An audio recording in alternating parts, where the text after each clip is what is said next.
et bienvenue dans Itinérance, notre série de reportages qui explore 20 ans d'action pour l'eau en Rance-Frémur. Nous nous trouvons aujourd'hui à Bossé-sur-Mer, le long de la retenue du Bois-Joli, en compagnie de Michel Pinhouette. Michel Pinhouette qui est maire de Saint-Lunaire, mais qui est également vice-président de Eau du Pays de Saint-Malo, donc producteur d'eau potable. Bonjour Monsieur Pinhouette. Bonjour. Alors, après 20 ans de politique sur l'eau, quel est votre sentiment général quant à l'évolution de la qualité de l'eau sur le bassin versant du Frémur ? Je pense que les problématiques ont changé. À l'époque, on était surtout attentif aux nitrates, et puis on n'avait pas toute cette batterie d'analyse, donc on découvrait les dangers d'un certain nombre de pesticides ou d'intrants de l'agriculture. On se posait la question, par exemple, si pour l'usine de Bois-Joli, qui est juste à côté de nous, il faudrait mettre une unité de dénitratation.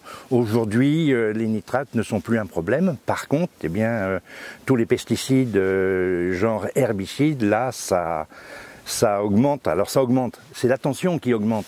Mais effectivement, il y a de plus en plus d'analyses, on retrouve de plus en plus de molécules, et donc y compris des dégradations des molécules, comme par exemple la MPA pour le glyphosate, c'est-à-dire que les problématiques ont vraiment changé tant on rentre vraiment dans le détail des molécules que l'on recherche et que l'on trouve.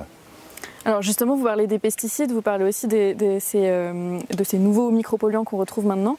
Comment est-ce que vous appréhendez ça sur le bassin versant? Est-ce qu'il y a des actions qui sont mises en place pour y faire face? Alors, les actions elles sont multiples. Alors déjà, il faut dire que des micropolluants, on ne devrait pas les retrouver dans l'eau. Et que le fait de traiter l'eau, c'est pas le remède miracle, il faut les éliminer ou du moins les diminuer avant dans l'eau brute. C'est pour ça que je suis chargé de la qualité de l'eau brute à Eau du Pays de Saint-Malo. Alors certes, les charbons actifs sont efficaces pour la plupart et pour la plupart des molécules, mais je pense que l'objectif de réduction doit venir avant sur l'eau brute. Alors on vient de parler de la qualité de l'eau plutôt et de l'impact de tout un tas de pollutions sur les milieux et sur la production d'eau potable. Il y a aussi depuis quelques années la question de la quantité d'eau potable qui arrive en force dans les nouveaux enjeux, et notamment sur le territoire et sur les parties littorales du territoire du Sage. Comment vous appréhendez cette question de la quantité d'eau, et déjà depuis quand en fait est-ce qu'on en parle? Alors ça c'est une vieille histoire. Figurez-vous qu'à la création du syndicat mixte de Bois-Joli, donc qui a participé à la création de cette réserve, le souci des élus, c'était de trouver des acheteurs pour l'eau. Et c'est pour ça que le maire de Dinard de l'époque, Yvon Bourges, avait été chercher la rive droite et notamment Eugène Raquidel, qui était maire de Cancale, pour être sûr de pouvoir vendre son eau et de ne pas en avoir de trop. Alors vous voyez que ça a beaucoup changé depuis. La problématique de la quantité est relativement très récente et elle vient de deux faits. Le premier, c'est que le changement climatique dont on commence à percevoir les effets un peu pervers, va nous amener non pas plus de précipitations, mais sans doute un peu moins, qu'il va y avoir de l'évapotranspiration, que les précipitations seront de plus en plus, disons, concentrées, qu'on n'a pas le droit de faire de nouvelles réserves. Et donc, effectivement, aujourd'hui, avec l'augmentation de la population, on est un peu à la croisée des chemins, à tel point que aujourd'hui, on recherche de l'eau un peu partout.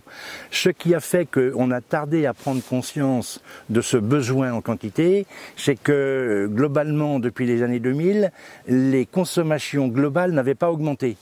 On avait nos 8 millions de mètres cubes d'eau, on s'en satisfaisait. Les progrès technologiques, notamment dans l'électroménager, avaient fait que la consommation par ménage diminuait, les gens faisaient attention, etc., etc.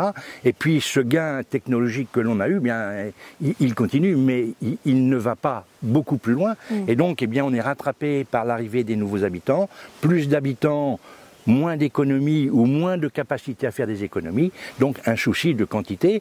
Alors il est chiffré, mais on ne va pas faire peur aux habitants du territoire. Il est quand même chiffré à plusieurs millions de mètres cubes d'eau quand les effets du changement climatique se feront pleinement sentir. D'ici là, il y a des solutions que l'on va trouver ensemble. Donc tout ce qui est économie d'eau, ça c'est la première des choses à faire.